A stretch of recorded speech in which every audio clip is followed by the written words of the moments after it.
وَإِذَا قُرِئَ الْقُرْآنُ فَاسْتَمِعُوا لَهُ وَأَنصِتُوا لَعَلَّكُمْ تُرْحَمُونَ। আল্লাহ রাব্বুল আলামিন কোরআনুল কারীমের সূরা আরাফের ভিতরে আল্লাহ বলেন, ওয়াইদা যখন কুরিয়াল কোরআন, যখন কোরআন তোমাদের সামনে প্রেজেন্ট করা হবে, যখন কোরআন তোমাদের সামনে উপস্থাপন করা হবে, তখন ফাস্তামিউ লাহু, মনোযোগ সহকারে শ্রবণ করবে। বলেন এই আদেশ করেছেন একজন, বলেন উনি কে? আওয়াজ করে বলেন উনি কে? এক নম্বরে আল্লাহ বলছেন যে কোরআন যখন আপনাদের সামনে সাবমিট করা হবে, কোরআনকে আপনাদের সামনে যখন বোঝানো হবে, উপস্থাপন করা হবে, আল্লাহ বলছেন ফাস্তামিউ লাহু, তোমরা মনোযোগ সহকারে শ্রবণ করবে, গ্রহণ করবে। ওয়া আনসিতু, চুপ থাকবে, কোনো লড়াছড়া করা যাবে না। বলতেছেন কে? এটা কিন্তু আমার ব্যক্তিগত কোনো কথা নয়। যদি এই দুইটা মানে আল্লাহ তাআলা বলছেন লাআল্লাকুম তুরহামুন, আশা করা যায় তোমরাই সফল হবে। বলতেছেন কে? তা আমরা কি সফলতার জন্য এখানে বসছি কিনা? সফলতার জন্য বসি নাই। আমরা এখানে এই সময়টা নষ্ট করতে চাই, আল্লাহ তাআলা যেন আমাদেরকে সফলতা দান করে। কথা বলেন ঠিক কিনা? এবার আসেন, আমরা ঈমান এনেছি বিদায় আজকে এখানে বসেছি। ঈমান সহজ কোনো বিষয় নাই, ইচ্ছা করলে ঈমান আনা যায় না। নবীর চাচা, যার আবু তালেব নবীর চাচা হয়েও ঈমান আনতে পারে নাই, পেরেছে? আমরা নবীর কোন আত্মীয় স্বজন, আমরা কি নবীকে নিজ চোখে দেখেছি? দেখি নাই, কিন্তু আমরা আমাদের ভিতরে ঈমান আছে না নাই? শুধু ঈমান নয়, নবীকে কেউ গালি দিলে অথবা নবীকে কেউ কটাক্ষ করে কথা বলে নিজের জীবন বিলীন করে দিতে রাজি আছে। কথা বলেন ঠিক কিনা? আমরা সেই ঈমানদার। এই জন্য ঈমান ইচ্ছা করলে কেউ আনতে পারে না, এটা বানানো কথা না, কোরআন বলছেন। নবীর চাচা, যেটা শর্টকাট করে বলছি, নবীর চাচা আবু তালেব যখন শেষ মুহূর্তে ইন্তেকাল করবেন, দুনিয়া থেকে দুনিয়ার মায়া ত্যাগ করে চলে যাবেন, এমন সময় রাসূল করিম সাল্লাল্লাহু আলাইহি ওয়াসাল্লাম সাহাবাদেরকে নিয়ে একটি মাজলিসে বসা, খবর আসছে যে হুজুর আপনার চাচা দুনিয়া থেকে বিদায় হওয়ার সময় উপক্রম হয়ে গেছে, আপনি সেজন্য কি করতেছে, আপনি একটু গেলে ভালো হয়। আল্লাহর নবী মুহাম্মদুর রাসূলুল্লাহ সাল্লাল্লাহু আলাইহি ওয়াসাল্লাম যখন এই সংবাদ শুনতে পেল যে তার চাচা অসুস্থ অবস্থায় বিছানায় কাতর হয়ে শুয়ে আছেন, নবীজি দেরি করে নাই। খবর বা সংবাদ পাওয়ার সঙ্গে সঙ্গে নবীজি তার চাচার ঘরের দিকে রওনা হয়ে যান। গিয়া দেখেন নবীজির চাচা একেবারে অসুস্থ, মুমূর্ষ অবস্থায় দুনিয়া থেকে বিদায় নেবে। এই মুহূর্তে নবীজি হাজির হলেন। নবীজি হাজির হয়ে চাচার শিয়রের সামনে দাঁড়ায়া নবীজি চাচার দিকে তাকায়া চোখের পানিগুলা ছেড়ে দিয়ে আর কাঁদতে থাকে। নবীর চাচার দিকে তাকায়া নবীজি ডাক দিয়ে বলে, চাচা আপনি তো জানেন আমি মোহাম্মদ কোনোদিন বাবা বাবা বলে ডাক দিতে পারি নাই। আমি মোহাম্মদ কোনোদিন বাবাকে চোখে দেখি নাই। আমি মোহাম্মদ কোনোদিন বাবাকে আদর কেমন জিনিস আমি নবীর কিসমতে কোনোদিন দাপট হয় নাই। ও চাচা, আপনি তো আমাকে বাবার মতো স্নেহ দিয়ে সম্মান দিয়ে আপনি আমাকে লালন পালন করেছেন। চাচা আপনি তো জীবনে কোনোদিন আমার উপর ঈমান আনেন নাই। আজকে জীবনের শেষ মুহূর্তে লগ্ন সময়ের ভিতরে চাচা আপনি শুধু বলেন লা ইলাহা ইল্লাল্লাহ মুহাম্মাদুর রাসূলুল্লাহ, বলা লাগবে না, শুধুমাত্র বলুন লা ইলাহা ইল্লাল্লাহ। আমি নবী কিয়ামতের দিন আল্লাহর কাছে সুপারিশ করে চাচা আপনার জান্নাতে নেব। কিন্তু বলেন তার চাচা কি লা ইলাহা ইল্লাল্লাহ বলতে পেরেছেন? আওয়াজ করে বলেন, বলতে পেরেছেন? নবীর চাচা আস্তে আস্তে করে যখন ঠোঁট গুলা নড়াচড়া করতেছেন, যখন ঠোঁট গুলা করতেছেন, আমার নবী মনে আশা নিয়া চাচার বুকের সঙ্গে জড়ায়া দইরা খানে দাদার চাচার টুটির সঙ্গে নবীর কান লাগায়া শুনতে চান যে তার চাচা কি কালেমার সাক্ষ্য দেয় কিনা। কিন্তু জীবনের শেষ মুহূর্ত সময়ের ভিতরে সে বলে, না বাতিজা রে, আমি তোর কালেমা পড়ব না, আমি লা ইলাহা ইল্লাল্লাহ পড়তে পারবো না। আবার নবীজি আপনি আশাহারা হয়ে আবার চাচার শিওরে দাঁড়ায়া চাচার দইরা দইরা কান্দার বলে, চাচা আমি নবী বড় আশা নিয়ে চাচা আপনার কাছে দাঁড়াইলাম, আপনি যেন একবার কালেমা পড়ে আমি নবী হাসরের ময়দানে আমার চাচার ইমানের সাক্ষী হয়ে জান্নাতে নেব। আল্লাহ তাআলা যখন নবীর চোখের পানি ছেড়ে ছেড়ে যখন ছোট্ট বাচ্চার মতো যখন কাঁদে, দুনিয়ার মানুষ তার চাচা নবীর পানির মূল্য দেয় নাই, কিন্তু আমার রব আল্লাহ নবীর পানি সহ্য করতে পারে নাই। মুহূর্তের ভিতরে আল্লাহ জিবরাইল নাজিল করে নবীরে শোনায়া দেন, নবীরে শোনায়া দেন, ইন্নাকা লা তাহদি মান আহবাবতা ওয়ালাকিন্নাল্লাহা ইয়াহদি মান ইয়াশা ওয়া হুয়া আ'লামু বিল মুহতাদিন। নবীর আল্লাহ তাআলা জানালেন, নবী ও আমার বন্ধু চোখের পানি ছাড়বে না, কারণ আমি আল্লাহ আপনার চোখের পানি দেখলে আমি আল্লাহ সইতে পারি না। বন্ধু আমি তো আপনার জীবনে কোনোদিন বাবা দেখার সুযোগ করে দেই নাই। বন্ধু চোখের পানি মুছে ফেলাও, আপনার চোখের পানি দেখলে আমি আল্লাহ সইতে পারি না। নবী ইন্নাকা তাহদি মান আহবাবতা ওয়ালাকিন্নাল্লাহা ইয়াহদি মান ইয়াশা। আমার কলিজার টুকরা বন্ধু, আমি তো আপনার হেদায়েতের দায়িত্ব দেই নাই, আপনি ইচ্ছা করলে আপনার চাচার মুখ থেকে কালেমা পড়াইতে পারবেন না। কথা বলেন ঠিক কিনা? আওয়াজ করে বলেন ঠিক কিনা? আর আল্লাহ তাআলা ডাক দিয়া বলেন, নবী আপনি খাটলে কোনো লাভ নাই, কারণ আপনার চাচার কপালে হেদায়েত নাই, আর হেদায়েতের মামলা আমি আপনার হাতে দেয়া দেই নাই। বরং কে হেদায়েত পাবে, কে ঈমানওয়ালা হবে আর কে ঈমানওয়ালা হবে না, এটা একমাত্র জানি আমি আল্লাহ। তার মানে বুঝেন, নবীর চাচা হয়ে ঈমান আনতে পারে না, আমরা ঈমান এনেছি। আমরা কি সৌভাগ্য না দুর্ভাগ্য? কথা বলেন, আমরা কি সফল না ব্যর্থ? সফল। একজন ইমানদারের মূল্য কত আপনি জানেন? তাহলে নবীর চাচা হয়ে নবীর হাতে ঈমান আনতে পারে না, কিন্তু আমরা নবীকে না দেখো ঈমান আনছি কি আনি না? বলেন আনছি কি আনি নাই? আল্লাহ রাব্বুল আলামিন কোরআনুল কারীমের মধ্যে বলেন, ইমানদারের পরিচয় দিয়ে আল্লাহ তাআলা বলেন, আলিফ লাম মিম যালিকাল কিতাবু লা রাইবা ফীহি হুদাল লিল মুত্তাকিন আল্লাযীনা ইউমিনুনা বিল গায়বি ওয়া yuqimunas salata wa mimma razaqnahum yunfiqun।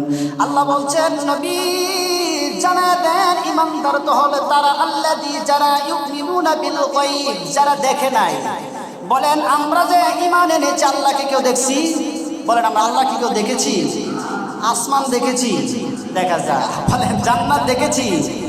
দেখি নাই। জাহান্নাম দেখেছি? দেখি নাই।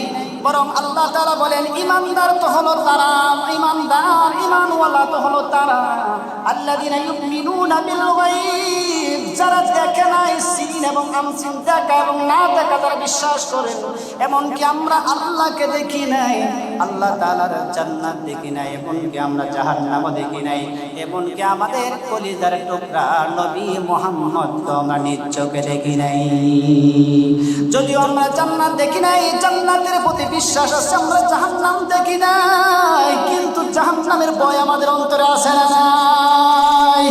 বরং আমাদের ভিতরে জাহান্নামের ভয় আছে, জান্নাতে যাওয়ার আশঙ্কা আছে। আমরা আল্লাহকে দেখি নাই, আল্লাহকে আমরা বিশ্বাস করি। আমার আপনার কলিজার টুকরা নবীরে দেখি নাই, কিন্তু নবীর প্রতি বুক ভরা ভালোবাসা আছে না নাই? এর নামে হচ্ছে ইমানদার। এই ইমানদারদের দিয়ে আল্লাহ তাআলা সুন্দর সুন্দর এই দিনগুলা আল্লাহ তাআলা বছর দিয়েছেন, দিন দিয়েছেন, রাত দিয়েছেন। কেন দিয়েছেন? এর প্রশংসা আল্লাহ তাআলা নিজেই বলছেন। আমরা এগুলা নিয়েই আমরা আজকে কথা বলবো। আল্লাহ তাআলা কোরআনুল কারীম আল্লাহ তাআলা বলেন الذي جعل لكم الأرض فراشا والسماء بناء وأنزل من السماء ماء فأخرج به من الثمرات رزقا لكم আল্লাহ বলেন শোনো তোমরা তো এমন রব তোমরা পাইছো যে রব তোমাদের মাথার উপর একটা সামিয়ানা আসমান বানায় দিয়েছেন। আসমান শুধু দেখার জন্য দেয় না, আসমান থেকে আল্লাহ তাআলা মরা জমিনের উপর বৃষ্টি বর্ষণ করেন। আর এক একটা বৃষ্টি যখন জমিনের মধ্যে যখন পড়ে যায় আল্লাহ তাআলা মরা জমিনটার যৌবনে ভরে দেয়। আর একটা বীজ যখন জমিনে বপন করো এক একটা বীজ থেকে আল্লাহ তাআলা 700 করে রিজকের ফায়সালা করে দেয়। উনি হচ্ছে রব। আর ওই রবকে বিশ্বাস করার নামই হচ্ছে ঈমান। এই রবকে বুকে ধারণ করার নামই হচ্ছে ঈমান। আপনি দুনিয়ায় আসার পর যারা ঈমানদার না নাস্তিক এদের ব্যাপারে ওরা ভাবে আল্লাহ তাআলা রিজিক কোথায় থেকে দিবে, রিজিক তো তারা উৎপাদন করে জমিন থেকে, কিন্তু রিজিক কিবা হয় এটা কি তাদেরকে জিজ্ঞাসা করলে তারা জবাব দিতে পারবে? বলো না। যদি তাদেরকে এটা জিজ্ঞেস করা হয় যে দুনিয়ায় আসার পর রিজিকের ফায়সালা চিন্তা করতেছো, কিন্তু এমন এক ভেরি ইন্টারসিভ কেয়ার ইউনিটের ভিতরে তুমি ছিলা যেখানে তোমার মা তোমাকে খাদ্য সরবরাহ করতে পারে না, যেখানে তোমার বাবা তোমার খাদ্য সরবরাহ করতে পারে না, সেখানেও তো তোমাকে খাদ্য সরবরাহ করে তোমাকে জীবন্ত দান করেছেন। কথা বলেন ঠিক কিনা? আল্লাহ তাআলা বলেন হাল আতা আলাল ইনসানি হিনুম মিনাদ দাহরি লাম ইয়াকুন শাইআন মাযকুরা। আল্লাহ তাআলা বলেন তুমি এমন এক জায়গায় ছিলা ভেরি ইন্টারসিভ কেয়ার ইউনিটের ভিতরে তুমি যখন ছিলা মায়ের পেটের ভিতরে যখন তোমার 6-7টা হয়ে যায় মুফাসসিরে কেরাম বলেন মায়ের পেটের ভিতরে সন্তানের বয়স যখন 6 মাসে রূপান্তরিত হয়ে যায় একটা স্ট্রাকচারওয়ালা বডি মায়ের পেটের ভিতরে হয়ে যায়। আর এই বডি হওয়ার সঙ্গে সঙ্গে আল্লাহ তাআলা মায়ের পেটের ভিতরে আল্লাহ রূহ সঞ্চালন করে দেয়। রূহ সঞ্চালন করার পর ওই রূহ কাদ্দের জন্য মায়ের পেটের ভিতরে একটি ঘুরান দেয়। এই প্রতিটি ঘুরানের ভিতরে মায়ের কলিজাটার ভিতরে একটা আর দুইটা নয়, বরং মায়ের কলিজাটার ভিতরে প্রতি ঘুরানে ঘুরানে মায়ের কলিজাটার ভিতরে সন্তান 4টা করে লাথ মেরে দেয়। ও বান্দা তোমার মায়ের পেটের ভিতরে খাদ্যের জন্য যখন তুমি ঘুরান দিতা পৃথিবীর কেউ তোমার খাদ্য দেয় না, বরং তোমার মায়ের পেটের ভিতরেও আমি আল্লাহ তোমার খাদ্য সরবরাহ করে তোমারে আমি বাঁচায়া দুনিয়াতে এনেছি। ঠিক কিনা বলো? এই আল্লাহ বলছেন যে মায়ের পেটের ভিতরে সে অরিম মাকিন সুরক্ষিত জায়গা যেখানে দুনিয়ার কোন ঝাঁজ দুনিয়ার কোন বাতাস পর্যন্ত পৌঁছাতে পারে না, ওই জায়গাও তোমাকে যিনি খাদ্য দিয়েছেন দুনিয়ায় আসার পর ওই আল্লাহ বলছে তুমি ঈমান এনে আল্লাহ তাআলার রাস্তায় চলো। কথা বলেন ঠিক কিনা? তাহলে বলেন আমরা আল্লাহ এবং তার রাসূলের দেওয়া রাস্তা চলতে চাই কি চাই না? যদি চাই তাহলে আমাদের গণনার মাস শুরু হবে আপনার জানুয়ারি দিয়া, নাকি জানুয়ারি দিয়ে শুরু হবে, তাই না? আমাদের বছর কি দিয়ে শুরু হবে? জানুয়ারি দিয়া না, আমাদের বছর শুরু জানুয়ারি দিয়া নয়, আমাদের বছর শুরু পহেলা বৈশাখ দিয়া নয়, বরং আমাদের মুসলমানদের বছর শুরু হবে মুহররম দিয়ে। কথা বলেন ঠিক কিনা? এটা আমার কথা নয়, কোরআনে আল্লাহ নিজেই বলছেন। আল্লাহ তাআলা বলেন ইন্না ইদ্দাতাশ শুহুরি ইনদাল্লাহি 12 শাহরান ফি কিতাবিল্লাহ। আল্লাহ রাব্বুল আলামিন বলেন যে একটি কিতাব আল্লাহ তাআলা আমাদের উপর নাজিল করেছেন। বলেন কিতাবের নাম কি? কিতাবের নাম কি? আল কোরআন। আল্লাহ তাআলা বলছেন যে আমি একটি কোরআনুল কারীম, একটি মহাগ্রন্থ, একটা আজিম আমার বন্ধুর উপর নাজিল করছি কোরআন। এই কোরআনে একটা গণনার হিসাব আমি দিচ্ছি, 12 মাসের হিসাব দিচ্ছি। আল্লাহ বলতেছেন এই 12 মাসের একটি হিসাব আছে, এই হিসাবটা শুরু হয় মুহররম মাস দিয়ে। বলেন আমাদের বছর কি দিয়ে শুরু হবে? মুহররম মাস দিয়ে। আর মুহররম মাস দিয়ে আমাদের বছরটা কিভাবে পরিচালনা করবেন, কি আমাদের জন্য করণীয়, কি বর্জনীয়, এই বিষয়টি নিয়ে আজকে আমরা উপস্থাপন করব যে আসলে এই মুহররম মাসে আমাদের পালনীয় কি আর অপালনীয় কি, দুইটা জিনিস সামঞ্জস্য করে একটি ঘটনা বর্ণনা করব। যে মুহররমে আমরা জানি অনেক ঘটনা করছি, কিন্তু আমার এই ছোট্ট জ্ঞানে একমাত্র সহিহ ঘটনা পাইছি বনি ইসরাইল এবং মুসা আলাইহিস সালামকে আল্লাহ তাআলা ফেরাউনের হাত থেকে বাঁচাইছেন, এটাই মুহররমের ঘটনা। আর বাকি কোনো সহিহ ঘটনা আমি এখন পর্যন্ত খুঁজে পাইনি। তাহলে আমরা এই ঘটনাটাই উপস্থাপন করব। এই জন্য আমরা আজকে আসেন যে আল্লাহ তাআলা বলছেন যে গণনার মাস আছে 12টা, আর এই 12 মাস সিস্টেম শুরু হয়েছে কবে থেকে? আল্লাহ তাআলা বলেন ইয়াউমা খালাকাস সামাওয়াতি ওয়াল আরদা মিনহা আরবাআতুন হুরুম। আল্লাহ বলেন গণনার মাস শুরু হয়েছে, আল্লাহ তাআলা বলেন যেদিন খলাকাস সামাওয়াত, যেদিন আল্লাহ তাআলা আসমান সৃষ্টি করছেন, ওয়াল আরদ, যেদিন জমিন সৃষ্টি করছেন, এই দিন থেকে আল্লাহর কাছে গণনার মাস মুহররমের মাধ্যমে আল্লাহ শুরু করেছেন। এই মুহররমের মাস দ্বারা আল্লাহ শুরু করেছেন। এর মধ্যে 4টা মাসকে আল্লাহ তাআলা প্রাধান্য দিয়েছেন, মানে 4টা মাসকে আল্লাহ তাআলা বরত্ব দিয়েছেন। 4টা মাসকে আল্লাহ তাআলা একটা শ্রেষ্ঠ মাস বলেছেন 12 মাসের মধ্যে। এর মধ্যে 4 মাসের ভিতরে আল্লাহ তাআলা 3টা মাসকে একসাথে আল্লাহ রাসূল সাল্লাল্লাহু আলাইহি ওয়াসাল্লাম মুত্তাফাকুন আলাইহি সহিহ বুখারী এবং মুসলিমের বর্ণনা যে 3 মাস একাধারা ধারাবাহিক অনুযায়ী আল্লাহ রাসূল সাল্লাল্লাহু আলাইহি ওয়াসাল্লাম বর্ণনা করেছেন, আর বাকি একটা মাস ভিন্ন মাসের সাথে বর্ণনা করেছেন। এই জন্য আমরা এই 4 মাসের সম্পর্কে আমরা আলোচনার দিকে আমরা যাচ্ছি। এর মধ্যে রাসূল করিম সাল্লাল্লাহু আলাইহি ওয়াসাল্লাম এই আশুরা, এই দিনটা আমরা কোথায় থেকে পেলাম? এই আশুরার দিনটা আমরা কিভাবে পেলাম? আমরা জানি নবীজির জন্ম হয়েছিল মক্কায়, কিন্তু তিনি মক্কায় থাকতে পারেন নাই। কেন থাকতে পারে নাই? যখন নবীজি যতদিন পর্যন্ত কালেমার দাওয়াত দেয় নাই, ইমানের দাওয়াত দেয় নাই, এতদিন নবী ছিলেন বিশ্বাসী, আল্লাহ আমিন। যখন তিনি কালেমার দাওয়াত দেওয়া শুরু করলেন, তখন তিনি হলেন পাগল, তখন তিনি হলেন এই এলাকার সবচাইতে, মক্কার জমিনের কাফেরদের সবচাইতে বড় শত্রু। কিন্তু বলেন যেই নবী বিশ্বাসী ছিলেন, এই নবী কাফের হলেন কেন?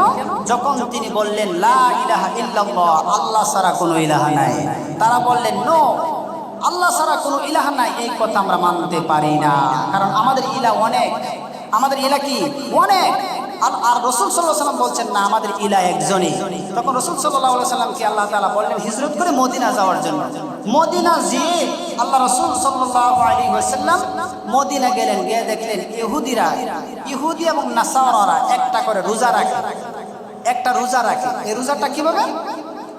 একটা করে রোজা রাখে। এই রোজাটা রাখে আশুরার দিন, রোজা রাখে। রাসূল সাল্লাল্লাহু আলাইহি ওয়াসাল্লাম জিজ্ঞেস করলেন তোমরা এই রোজা কেন রাখো? তারা উত্তরে বলেন ইয়াউমা সালিহা, যে ওই দিনের ভিতরে আমাদের কাছে একজন লোকের ঘটনা, একজন নবীর ঘটনা বর্ণনা হয়েছে, যার নাম হলো হযরত মুসা আলাইহিস সালাতু ওয়াস সালাম। মুসা আলাইহিস সালাতু ওয়াস সালাম, ওই ঘটনা মুসা পয়গম্বর আলাইহিস সালাতু ওয়াস সালাম ওই আশুরার দিনে আল্লাহ তাআলা